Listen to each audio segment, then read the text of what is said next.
तो हमारे नौजवान परेशानी का शिकार हैं कि यार जाएं तो किस तरफ जाएं, यहाँ पर नौकरी लगती नहीं, इतनी इतनी देर पड़े हैं, और अगर रिश्तेदारों की बात सुनना शुरू करें तो वो कहते हैं तेरा कुछ बन नहीं सकता। नौजवान डिप्रेशन का शिकार हो चुके हैं। पहले तो नौजवानों के लिए पैगाम है, पहले अल्लाह रब्बुल इज्जत के ऊपर यकीन करो।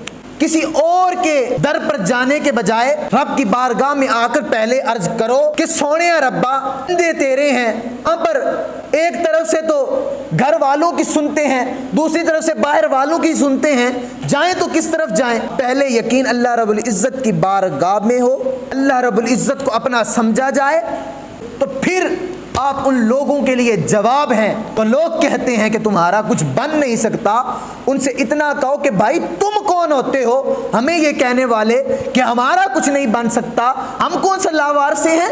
कहा ना शायर ने, उन सकते ही खैरा ने जिंदा साई मगर होवे।